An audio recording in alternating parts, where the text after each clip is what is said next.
Today I'm going to tell you exactly how to recruit and onboard commission-based sales reps and ultimately scale revenue through headcount.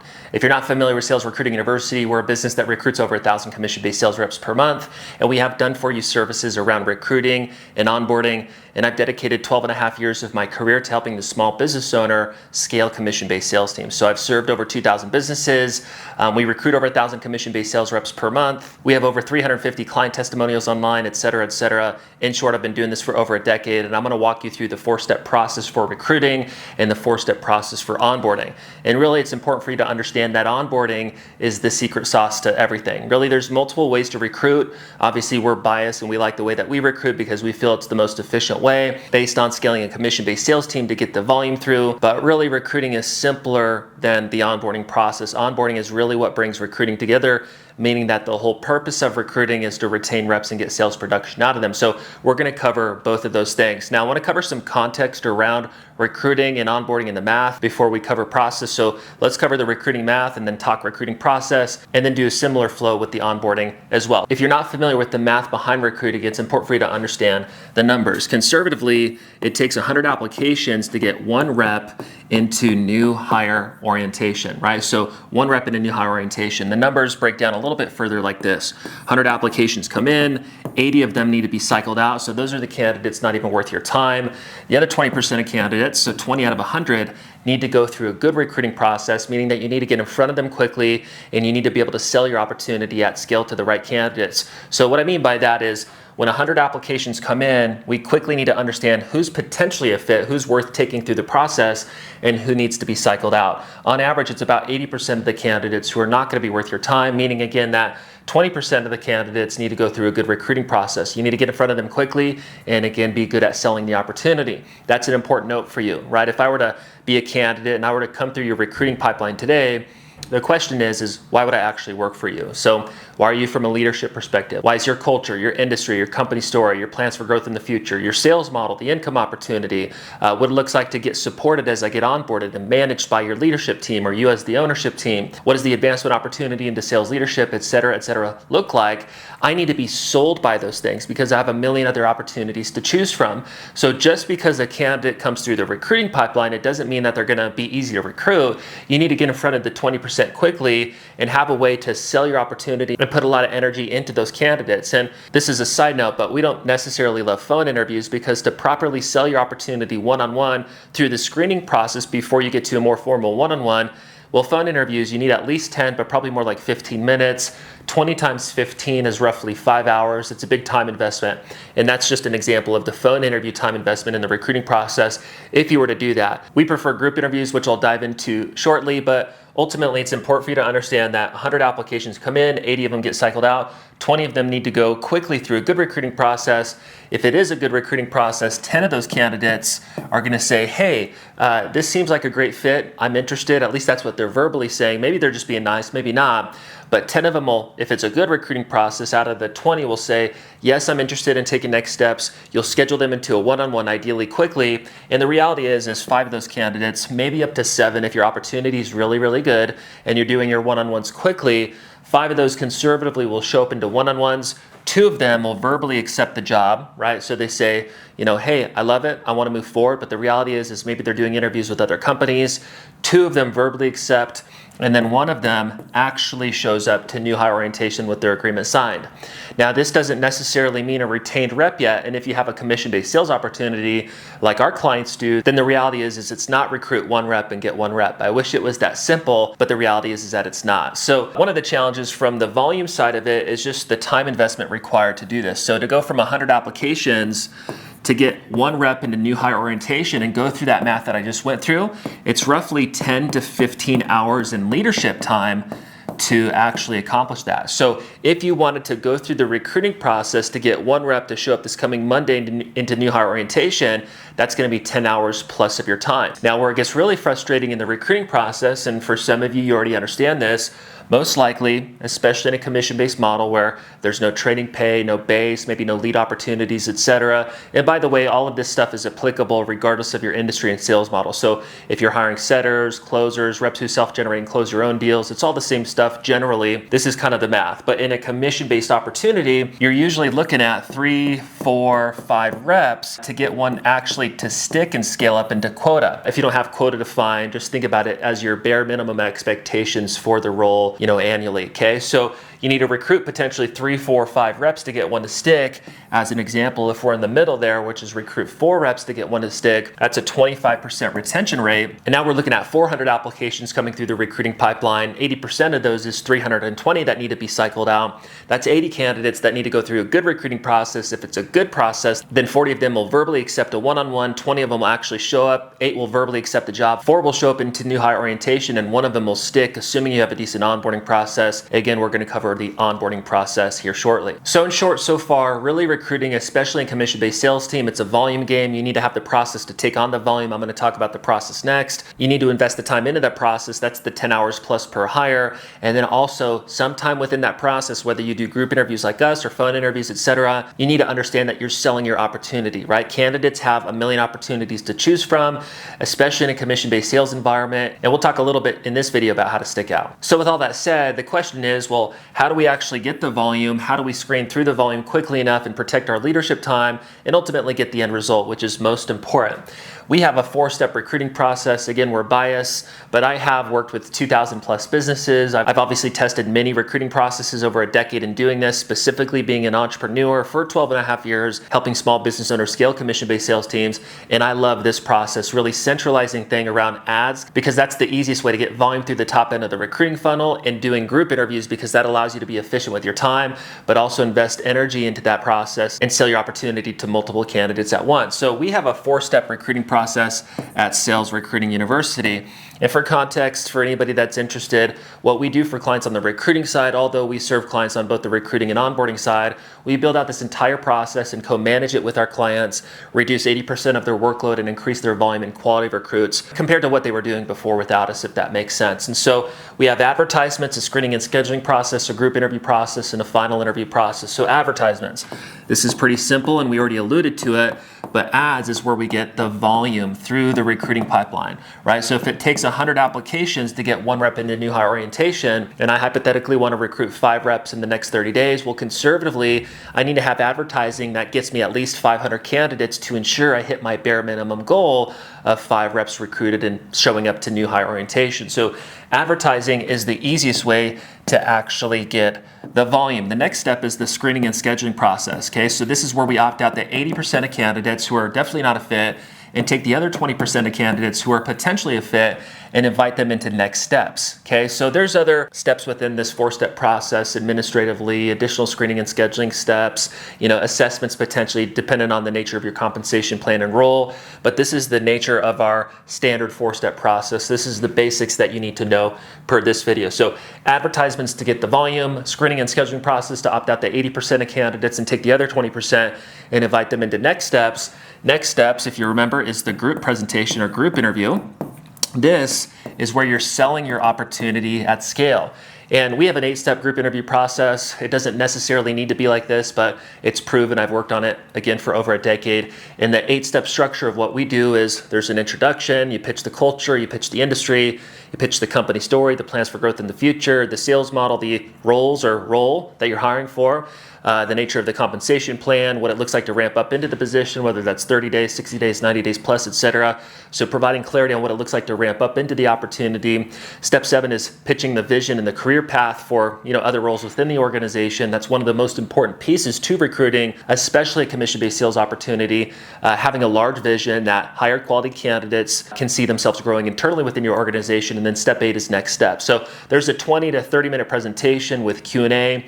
And those are kind of the general 8 topics. And it's designed to sell the opportunity. Again, this is critical. Very high level, if you take anything away from the recruiting side of this video today, is you need a lot of volume and you actually need to be good at selling your opportunity. Now, where companies screw up is maybe they're doing phone interviews and ownership or leadership is really limited on time. So they start to delegate some of the parts of the recruiting process that are critical. Hypothetically, I'm an owner and I'm doing phone interviews and I'm trying to scale, but I'm running my business.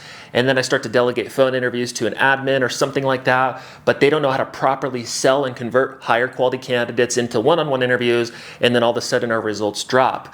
And so, there's a million nuances like that which are why we love the group interview process. But when you do a group interview, it allows executive leadership, ownership, or sales leadership, whatever, to stay involved in the recruiting process, because a couple group interviews weekly is no more than an hour of their time. So there's other reasons why the group interview is important, but it allows you to protect your energy and keep higher level people involved in the recruiting process while still, again, protecting your time. So if I'm an owner and I'm running my business, it's really easy for me to show up to a couple group presentations and pitch the opportunity, even if I'm delegating the one-on-one to somebody else. Or maybe I'm managing the full A to Z process, but of course it depends on how much human resources I have. But that third step is the group presentation. This is where you sell the opportunity, and conservatively what it looks like, 25 to 50% of these candidates at the end of the presentation go, hey, this makes sense, I love it, I want to take next steps. And then you funnel those 25 to 50% of candidates into one-on-ones, and you close who you close. So what does this actually look like on a schedule to paint a little bit of a better picture for you guys, right? So we have Monday, Tuesday, Wednesday, Thursday, Friday. Okay, so our clients typically are doing a couple group interviews weekly. They can do more, they can do less, but typically it's a couple group interviews weekly at a time that's convenient for them in the way that they run their organization. So hypothetically, for the sake of this video, let's just say group interviews are on Tuesdays and Thursday mornings at 10 a.m. or whatever, right? So the 20% of candidates who are potentially a fit, who are worth taking through the recruiting process, they get funneled into these group presentations. Just to note that it's about a 40% show up rate on average, and you can increase that by 10 to 20% if you increase the amount of group interviews that you're doing. But usually it's about a 40% show up rate on average if you're doing a couple group interviews weekly. So candidates come here, you go from our perspective through an 8-step presentation with the PowerPoint, a specific script that takes 20 minutes, 25 minutes, you do Q&A. At the end of that, that's where the 25 to 50% of candidates are interested in taking next steps into a one-on-one, and you just simply funnel them into one-on-ones right after the group, okay? And the schedule starts to fill out a little bit like that. A couple group interviews weekly, on average 5 to 10 final interviews weekly, 30 minutes each. It's about a 5-hour time investment total just between group interviews and final interviews, and you'll sign 2 to 3 reps. At least that's the average for our clients. And so again, what's good about this is it allows you to get the volume through the top end of the recruiting funnel. You easily cycle out the 80%, invite the other 20% into a really efficient way to sell your opportunity at scale. You protect your energy, just a couple presentations per week when you're actively recruiting. And the people that you end up in a one-on-one with post-group presentation are people that have a full understanding of your opportunity, right? The attractive aspects of it and the unattractive aspects of it, right? The all commission, they need to self-generate and close their own business. The reality that maybe they're not making decent money until 90 days down the road, or whatever the unsexy aspects of the opportunity are, they learn those things. So by the time that they get into the one-on-one, they're not wasting your time, which often happens in a recruiting process. The last thing that you want to do is waste a ton of one-on-one time, especially if you're limited on time,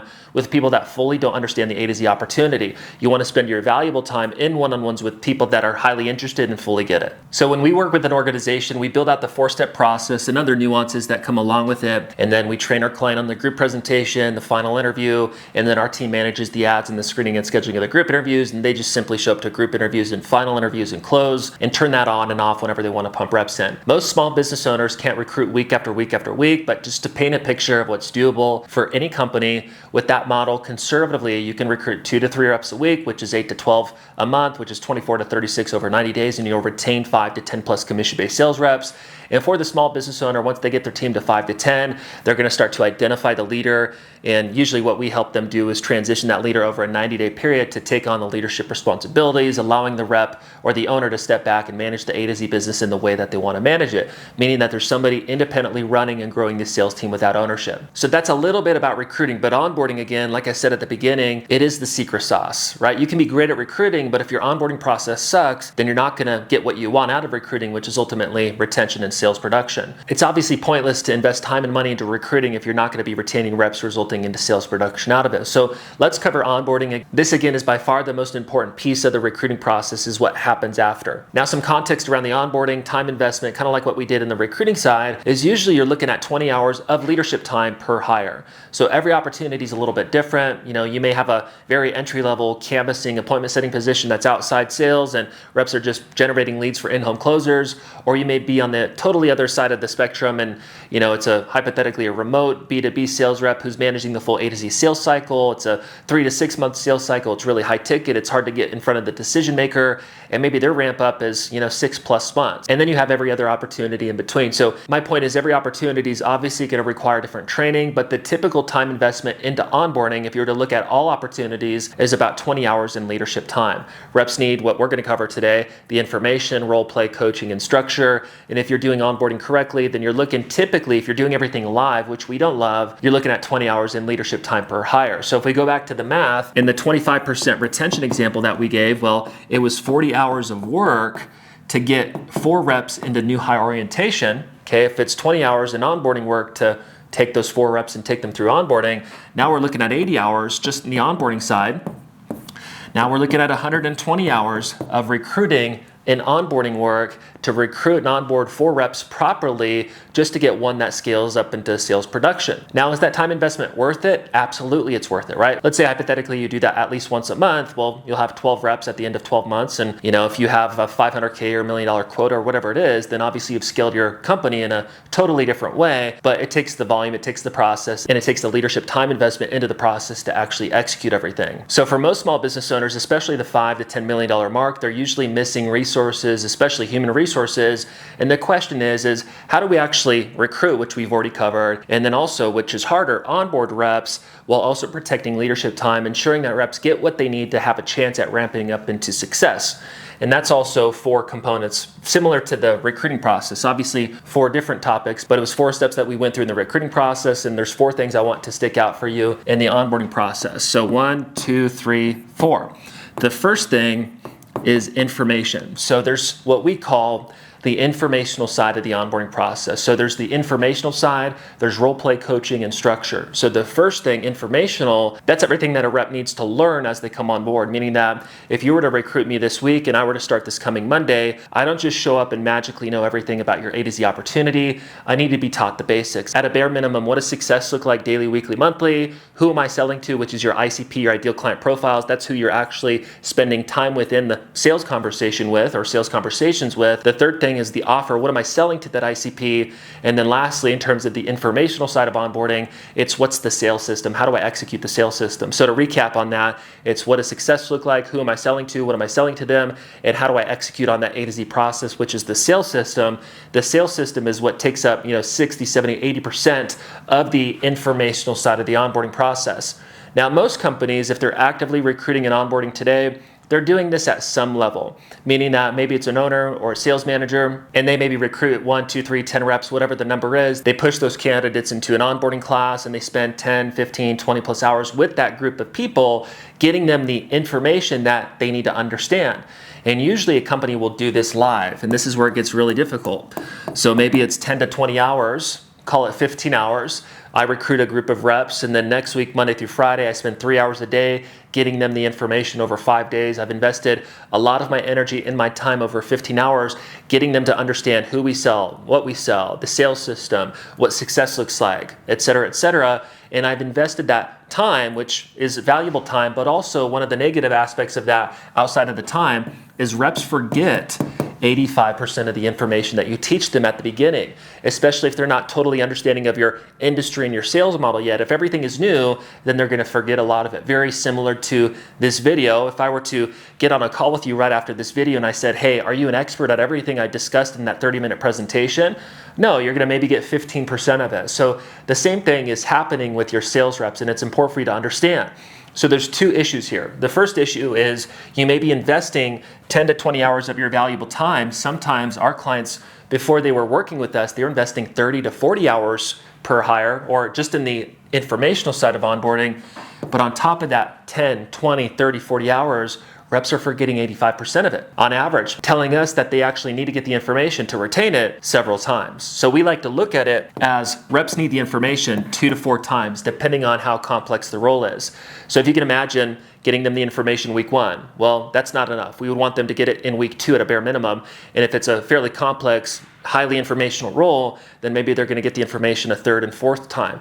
Now, in reality, you're not going to do that live from a leadership perspective. So the solution here and the main takeaway on this informational side is the best thing to do is to automate this in the form of your own custom university.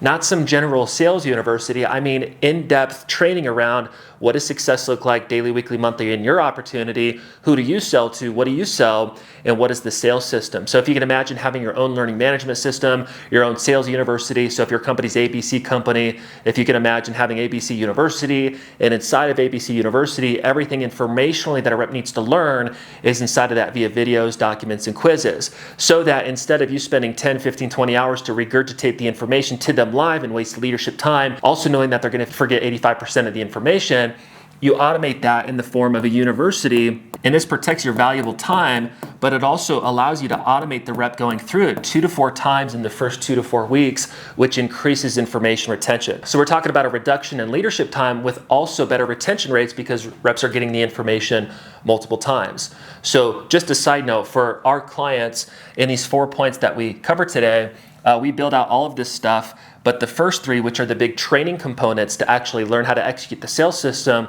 we automate those things. So that's just a side note for those of you who are interested in working with us. So the first thing is the university. That's the first big layer of protecting leadership time while literally overnight increasing retention rates by 2x. You remove the work, and then reps go through it multiple times. Obviously, information retention, if they're following that up with action, because they understand the information, it's going to increase retention rates. The second topic that is critical to the onboarding process, which is what we're talking about, and when I go through math examples, like going through the information 2 to 4 times, or the volume requirements that I recap on role play and coaching, these are the ideals. And if you're building a sales organization, if you're investing time and money into the recruiting process, then you probably want the ideal, right? Which is, if I invest time and money into the recruiting process, I want to maximize my return on investment, both from my time and my money. And if you want to do that, then you need to execute onboarding correctly, and that's what we're covering today. So reps need the information 2 to 4 times. Reps also need role play.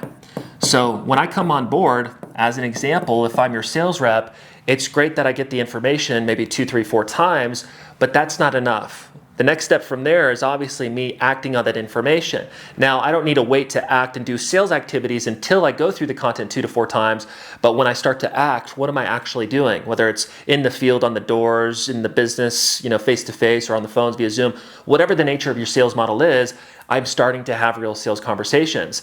And if there's not role play, meaning that if the rep has not mastered the pitch in the first 2 to 3, 4 weeks, well, then they're failing forward. They're not getting through their learning quickly enough, and it kills your retention rates. So you don't want reps learning live on real prospects. They need to role play as much as possible during the ramp up period, and also get coaching based on the real sales conversations that they're having, which is the third topic. Now, to keep it role play based, role play, if you don't know the volume, it's actually 50 practices is ideal. Everybody has a different sales process at some level watching this video, but let's say that you have a B2B opportunity and reps manage the full A to Z sales cycle, and you have a 6-stage process where reps need to find leads, they cold call leads, they do discovery meeting with leads if the cold call is converted into appointments. Then if those discovery meetings went well, they do presentation or demo meetings, and then after that they follow up. Maybe it's a 30-day sales cycle, and then the 6th step is they close. Well, leads, call, discovery, demo, follow-up, close. Within that example, there's 3 steps or stages within that sales process that require scripting: the cold call, the discovery meeting, and the demo. So those are 3 stages within the sales process that reps need to master. Those are the communication layers of the sales process. Those are the things that have scripting, objections, FAQs. So the rep needs to learn the content through the university from our perspective, but then they need to practice the communication layers of the sales process, the stages, 50 times. Again, that's the ideal. So if I'm cold calling, I need to practice that as soon as possible 50 times. I need a role play. If it's a discovery meeting, I need to practice that 50 times. If I'm a door-to-door sales force and reps are managing the full A to Z sales cycle, and stage 1 of my sales process is territory management, and then stage 2 is knock to set appointments, and then stage 3 is in-home presentation or pitch, and then stage 4 is close. Well, knocking and in-home presentation, those are communication layers of the sales process. I need to practice those or role play those 50 times, assuming I want reps to become experts sooner rather than later. And in a commission-based environment, you need to set them up to see as quick as possible success so they actually produce and stick with you. That's what we're talking about today. We want to be able to recruit and retain reps and get sales production out of them. So obviously, role play and scaling 50 role plays and providing feedback to reps live it's virtually impossible. Even for the companies doing 10, 20, 30, 50 million who have full-time leadership and full-time sales trainers, it's really difficult when you're scaling to provide that role play at scale. Even more so for the small business owner who's maybe under the $5 million mark and lacking time in sales leadership support. Now, what's amazing about today is you can automate these things like role play and coaching, which is going to be the third topic. You can automate these things through AI. So you can actually execute and provide this value to new reps as they come on board. Now, maybe like you weren't able to before, which was one of the things among many that were killing your retention rates.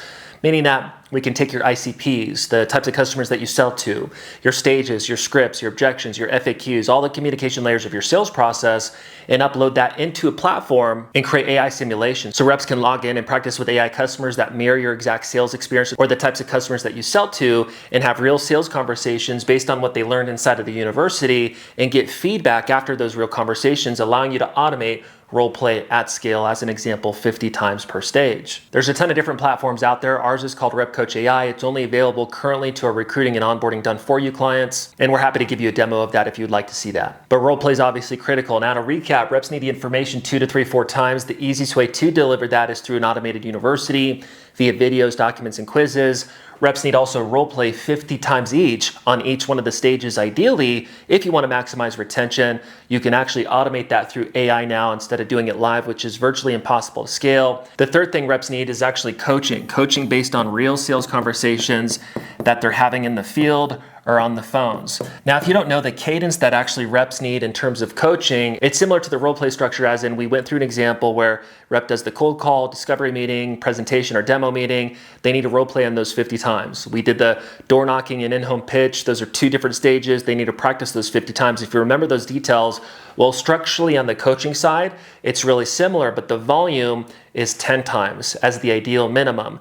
And that's going to happen through tech or AI, meaning that if I'm a rep and I start to onboard and I start to do my outbound calls and cold calling to set appointments into hypothetically the discovery meeting, well, ideally tech or leadership is providing feedback based on those real phone conversations that are happening, because that's going to close my learning gap. If you're not doing that, reps are failing forward too much and you're extending their path to an income in a commission-based sales opportunity that's a recipe for attrition. And so whether you're doing field sales, inside sales, Zoom sales, whatever it is, reps need coaching based on the real sales conversations that they're having in the field or on the phones.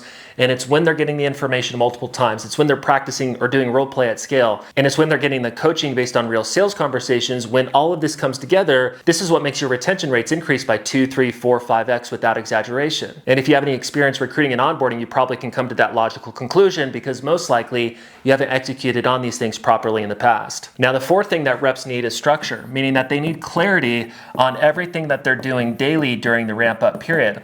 Every opportunity is going to be a little bit different, but you want to think about it as the macro ramp up and the micro, meaning that hypothetically, let's say that you have a 90-day ramp up into financial success. Maybe it's a 6-figure income opportunity, and for you, it's a bare minimum 100K per year income, which is 8K per month, and it takes maybe 4 months to get there, just hypothetically. I know this doesn't align with your model.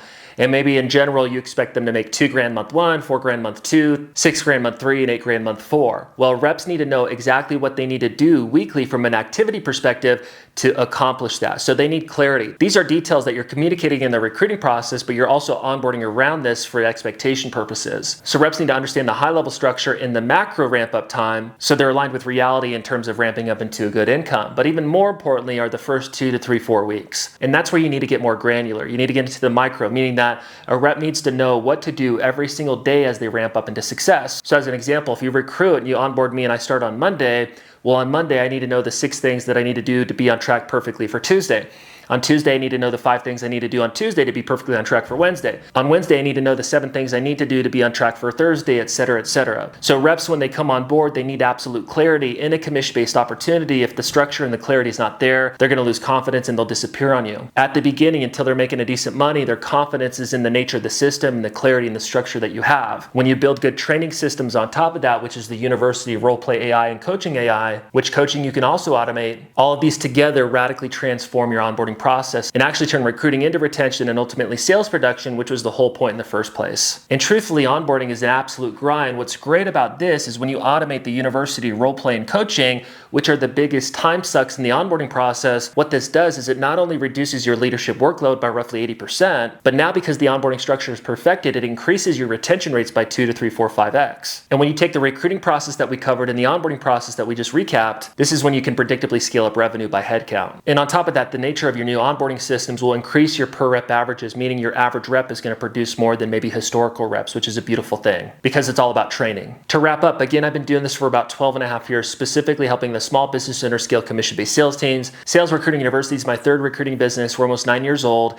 And one of the things that stuck out about 4 years ago is I had helped so many businesses that we had enough companies in the same industries, in the same physical market, selling the same things with very similar income opportunities. And we would have clients scaling up 8 figures easily and thinking we're the greatest thing ever. And then clients that are in the same industries, in those same physical markets, selling the exact same things, having totally different results by just adding 1 to 2, 3 million. And that would drive me nuts because I'm like, how with the same recruiting process is the company in the same industry, in the same market, etc., doing 5 to 10 times more than the other? And I connected with all our top clients, and clearly the big differentiator in terms of the recruiting success was the onboarding structure. And that's when several years ago we started building out these systems to provide that additional value to the small business owner so that they could actually turn recruiting more predictably into revenue. But with all that said, that's the video for today. Hope you got a ton of value. Subscribe to the channel, drop a comment on the thing that stuck out to you the most, and we'll look forward to dropping the next video. Thank you.